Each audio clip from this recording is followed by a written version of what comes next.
Howdy y'all! Today I'll be responding to another PragerU video, Celebrating Columbus by Michael Knowles. You may be familiar with him from his show, The Michael Knowles Show. It's one of those ones that's always getting advertised to you if you watch anything remotely political on YouTube.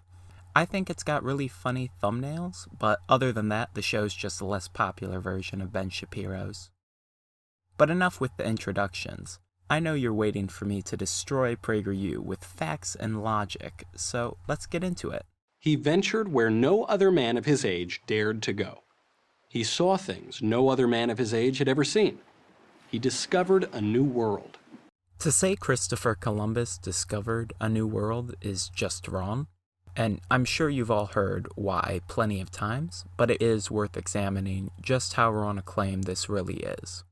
First and foremost, you cannot be the first to discover a place where people were already living and had been living for thousands of years. But additionally, it's worth remembering that the Americas were already known to Europe before Columbus, with Viking and Portuguese fishing fleets having sighted the land before Columbus was even born. And if you asked the man himself, he wouldn't tell you he discovered a new world either, because his entire life he thought he had landed in Asia. For centuries, he was universally admired as a hero. Now, he's widely considered to be a despoiler of paradise, an enslaver, and a genocidal maniac. One thing PragerU omits from the timeline of public perception here is that for almost 3 centuries following his death, Columbus wasn't seen as much of anything by the public. He was a mere historical footnote following his voyages, and the only people that wrote about him were his own son and a Catholic priest who was writing about the atrocities that Columbus had committed and defending the indigenous peoples. But eventually, Columbus did come to be seen as a hero. He was adopted by the Founding Fathers as a national figurehead simply to give America a discoverer figure without ties to the British. But why would the Fathers pick a man whose historical record was so critical? Well, partially because the next best choice to serve as the figurehead had been eaten by natives, but mostly because the founders were not drawing on a critical account of Columbus's voyages, but rather the lauding one written by William Robertson in 1777. Robertson took the all-too-familiar and all-too-racist perspective of Columbus bringing civilization to the natives. And for the next couple centuries, Columbus was widely seen as a hero due to the mythologized and glorified depiction of him invented for the sake of the independence movement. But now that it's more widely known who the actual Columbus was, the hero characterization is becoming less and less popular. As it should. Quick side note, the priest that wrote about Columbus is actually way more interesting a figure than Columbus himself. His name was Bartolomé de las Casas, and he had participated in the Spanish encomienda system, but quickly came to realize how screwed up it was and became an abolitionist. This standing up to the encomienda system was dampened slightly by his idea that it would be better to import African slaves instead, but he eventually came around on that too, writing, "I came to realize that black slavery was as unjust as Indian slavery. And I was not sure that my ignorance and good faith would secure me in the eyes of God." He was also one of the first in the church to bring up ideas of freedom of religion and basic human rights. Anyways, back to Columbus. I'm talking, of course, about Christopher Columbus. So which is true? Is he a hero or a villain? The truth is complicated, as the truth often is, especially when you have to go back 500 years to find it. But let's try to get as close as we can. PragerU really seems to want to have their cake and eat it too with the history is complicated narrative here. They say the truth is complicated and point out the length of time we're separated from the events by, and fair enough, but they also boil judgment of Columbus down to him being either a hero or a villain, labels which typically wouldn't be used if your goal was to take a more nuanced view of history. And PragerU does conclude that Columbus is a hero. The video is titled Celebrating Columbus, after all. By the time he turned 30, Columbus had sailed to Iceland, Ireland, and Africa. Somewhere on his many voyages, he became obsessed with the idea that there was a westward sea route from Europe to India. But there were no maps to consult, only wild rumors of sea monsters and endless ocean. He put together the 15th century version of a PowerPoint presentation for the King of Portugal, then the world's leading sea power. But the king, heeding the advice of his experts, turned him down. It simply couldn't be done, the experts told the king. It was pure speculation, and an expensive one at that. And the experts were right. It couldn't be done. Even if it weren't for the massive continent in the way, the Earth was too big. No ship would have been able to carry enough food for the voyage, which the experts recognized, but Columbus didn't because he estimated the Earth to be far smaller than it actually is, since he mixed up his units. He was incredibly lucky to have stumbled across the Americas, because if the landmass didn't exist, he would have either died of starvation at sea or had to turn around and face an angry Spanish king and queen without any of the gold he promised. Columbus took his plans to Spain. But King Ferdinand and Queen Isabella weren't interested either, at least not at first. Columbus persevered. After 8 years, they finally relented. They gave the explorer 3 small ships. There was a time when every school kid knew their names: the Niña, the Pinta, and the Santa Maria, and the year in which Columbus set sail, 1492. As much as Michael would like to pretend they don't, schools still talk about Columbus's voyage. It'd be pretty hard to have a history class and not talk about it given the historical significance of the event. Hell, I was even taught that Columbus proved the Earth was round, and that was in 2010. As far as kids knowing the names of the ships goes, it still gets taught, but that really just winds up being a pointless trivia question at the end of the day. It may get you points on Jeopardy, but who needs to know it? When teaching history, especially to younger kids, it's more important that they know what happened and the significance of the events than the names of the generals, or in this case, the ships. After 10 long weeks at sea, on the night of October 11th, Columbus spotted land. This is wrong. The first man to spot land was a sailor named Rodrigo de Triana on the 12th, but Columbus would later claim to have spotted land the night before. Why did he do this? Well, the first person to spot land was to receive a pension of 10,000 silver coins a year. Columbus stole Rodrigo's reward. I don't fault PragerU for this error though, as it isn't very well known. I'm only pointing it out to make the point that Columbus was a jerk to everyone, not just the natives. He called it San Salvador. Today we know it as the Bahamas. A fun fact I learned while researching for this video is that we don't actually know which island he landed on. After landing on Guanahani, because, and I can't stress this enough, there were already people living there, Columbus renamed the island San Salvador. But in his diary, he described the island as having very green trees and many ponds and fruits of various kinds. But this describes pretty much every island in the Bahamas. Fortunately, we do have a map made by one of the people on the voyage, Juan de la Cosa. Unfortunately, while the map is fairly accurate in depicting Cuba in Hispaniola, the Bahamas are pretty much unrecognizable from their actual look. So the modern island of San Salvador is just named that because enough people said this was probably the island. Now that the fun fact is over, it's time for the content warning. We're about to be covering what went down on the island. If you don't want to hear about that, skip to the timecode on screen. There Columbus and his men encountered the Taíno tribe. The first encounter between Europe and the Americas went well. The Taíno were curious and helpful. Columbus was emphatic that his crew treat them with kindness and respect.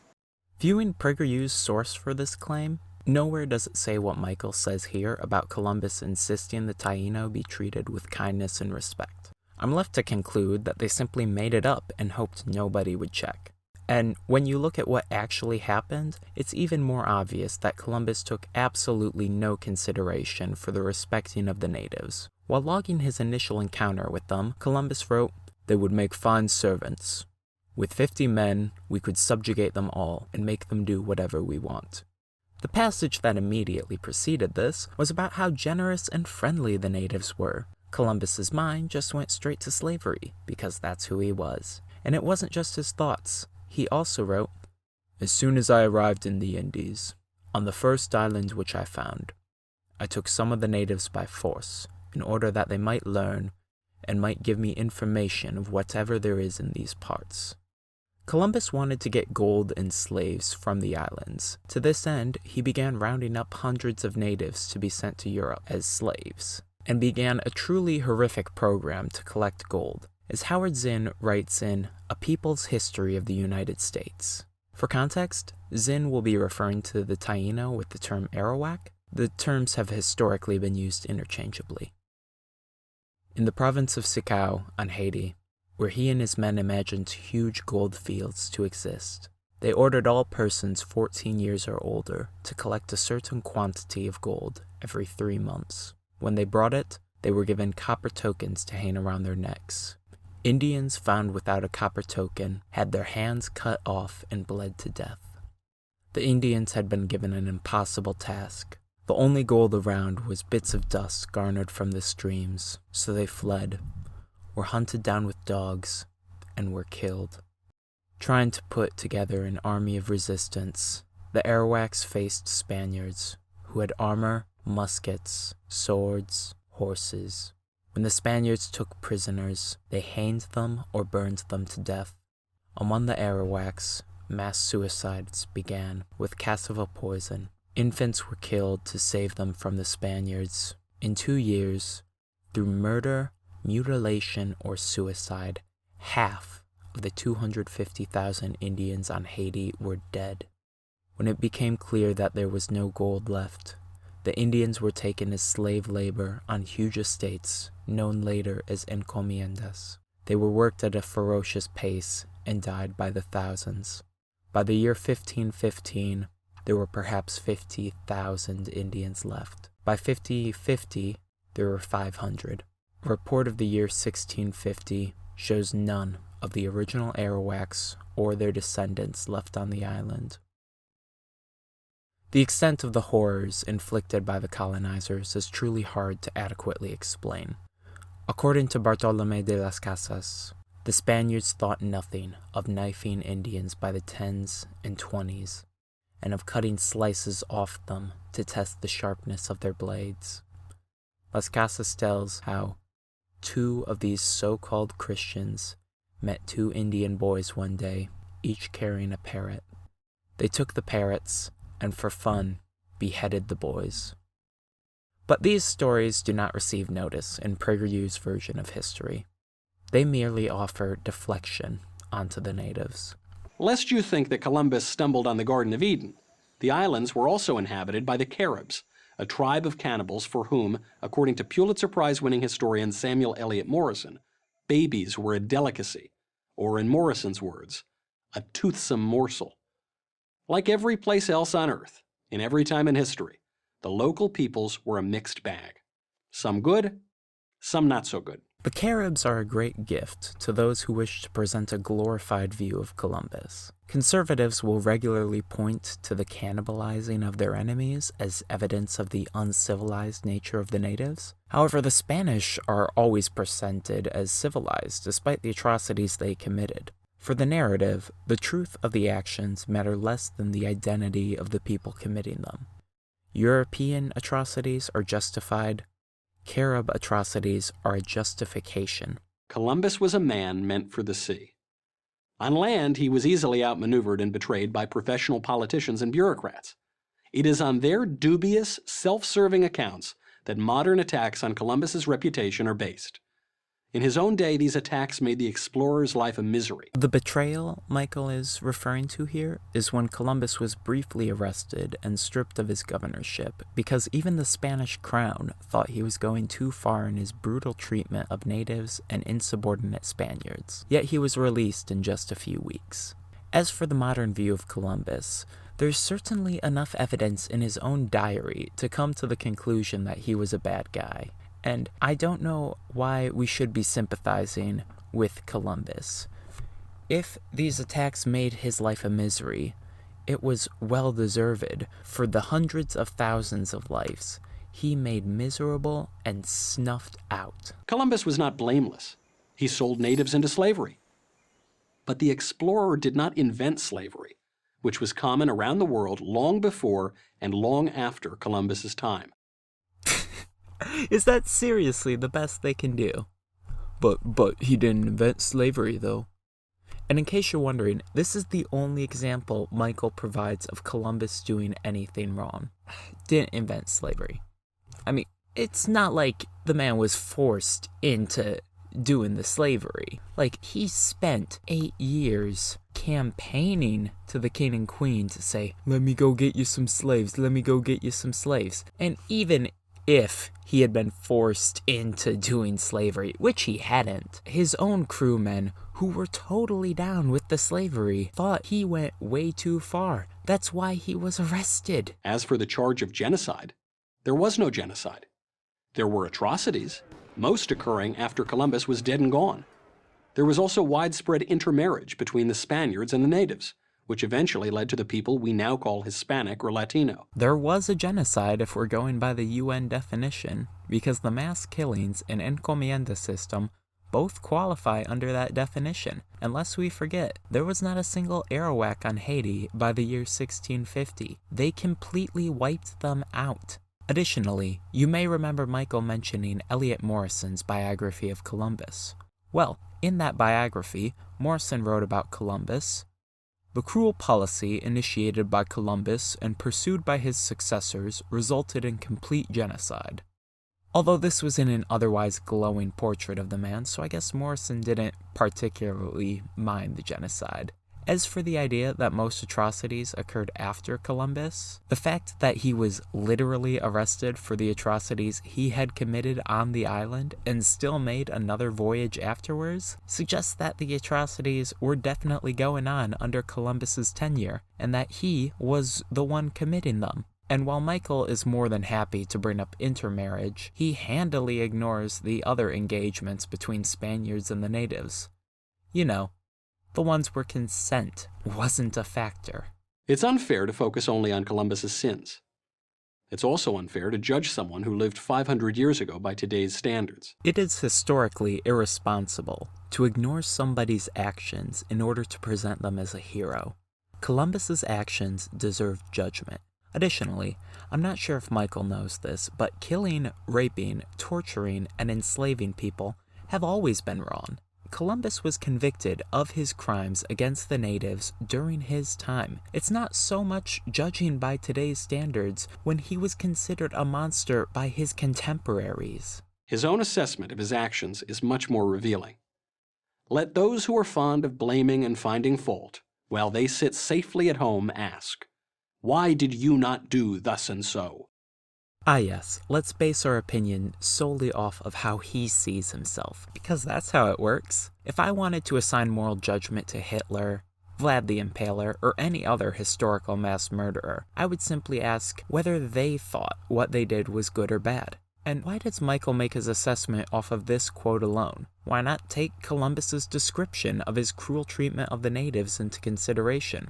Or, I don't know, what about his confession to inhumane crimes against the native populations? Because going off of Columbus's quotes, it still doesn't paint a good picture of the man. The amount of cherry picking and lying by omission that needs to be done in order to portray Columbus in a positive manner is truly astounding. When we celebrate Columbus, we celebrate the arrival of Western civilization to the Western Hemisphere. And if you can't celebrate that, it says much more about your moral compass than about history's greatest explorer. I'm Michael Knowles, host of The Michael Knowles Show for Prager University. To celebrate Columbus is to value the spreading of Western civilization to new territory they could exploit over the lives and culture of the people who already lived there. To celebrate Columbus is to applaud a man who even his fellow slavers believed was too harsh. You can believe that the global interconnectedness of the Columbian Exchange was a net positive for the world, but to celebrate the man says quite a bit about your moral compass. Before the conclusion, one thing I'd like to take a quick look at is the test questions for this video. You see, PragerU is committed to the bit of being a fake university, so every 5-minute video includes 5 test questions. So presumably, some very horrible parent can test their children's knowledge after watching a PragerU video. Now, we're going to be looking at the test questions for celebrating Columbus, and to compare, we'll look at the questions for another one of their videos, Is Communism Moral? And I'd like you to just look at the questions and think, what's the difference in the phrasing here? So, from celebrating Columbus, we get questions like, where was Christopher Columbus born? Lisbon, Portugal, Genoa, Italy, Madrid, Spain, or Manchester, England? And by the time he turned 30, Columbus had sailed to Iceland, Ireland, and Africa. True or false? Now, from the Is Communism Moral video, we get questions like, we have a moral obligation to the victims of communism not to forget them. True or false? How many people that weren't murdered endured suffering of some kind under communist regimes? Millions? Tens of millions? Hundreds of millions? Or navem quincag quintillions? There's a slight slant you may have noticed in the phrasing of the questions, and that's what you get to see when PragerU is trying to highlight bad stuff versus when PragerU is trying to brush bad stuff under the rug. We have a moral obligation to the victims of communism, according to PragerU, but there is no moral obligation to remember the victims of Columbus and the genocide he and his followers carried out. So it's clear that to PragerU, it is very important to celebrate Columbus. But why is this the case? They're willing to go to extreme lengths to portray him positively. They'll omit the genocide. They'll omit the fact that he was wrong about the size of the earth. They'll rewrite history to pretend he was looking for the Americas from the start. Columbus's portrayal as a hero is as important to PragerU as it was important to the founding fathers. But while the fathers sought a symbol for the independence movement, the modern deification of Columbus only retains the purpose of upholding white supremacy.